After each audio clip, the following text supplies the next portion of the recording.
what if ma-convict sa 28th Congress si Sara? Pwede ba maging hero si Escudero?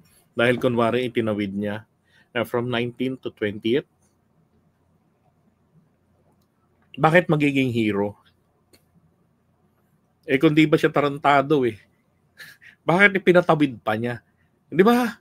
Dapat February pa lang, upon receipt, ang sabi doon, shall forthwith proceed. Ang sinasabi po ng sumulat noon, si Escuna, ang sabi po ni former Supreme Court Justice, Associate Justice Escuna, dalawa pong ibig sabihin ng sinulat niyang yon. Ang isa daw po doon is immediately, yung isa naman po, pwedeng may delay, basta't yung cause of delay ay reasonable delay. Ang tanong, ano ang reasonable delay? Diba? Natenga ng 4 na buwan dahil mag-a-adjourn sila. Anong gagawin nila ron sa kanilang pag-adjourn? Magbabakasyon, mangangampanya yung ibang kandidato. Binabayaran ba sila ng taong bayan para magbakasyon, para mangampanya? Diba? Hindi. At ang impeachment po, kapag na-receive nila yung transmittal ng articles of impeachment, automatically nabubuhay ang isang pagkatao nito, yung impeachment court. So dapat nga po ay naghingi siya sa Pangulo natin ng special session dahil palagi naman po ang Senado ng Pilipinas ay meron pong unfinished business. Di ba? Meron silang mga pending bills. Ang bagal ng ating Senado May 24 na nga lang, kupad-kupad pa.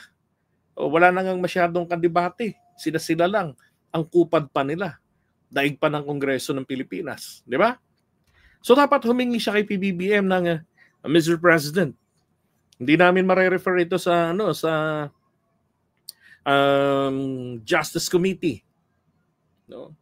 Kanang wala kaming session bilang Senado, naka-adjourn kami.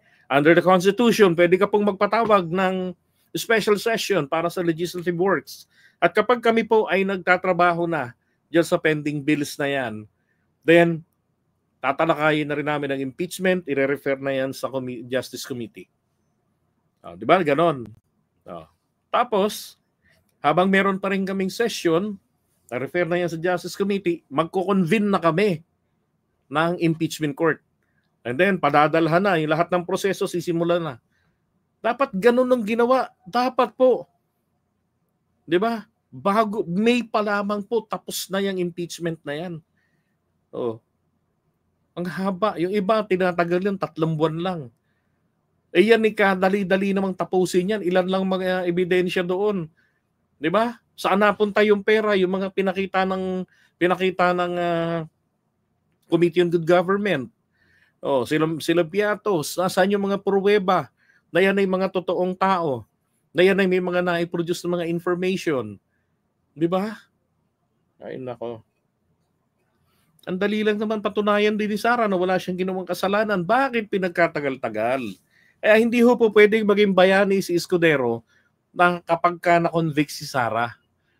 Dahil naitawid niya sa 28th Congress. Because in the first place, wala po talagang dahilan para paabutin niya ng 28th Congress because there's ample time for that.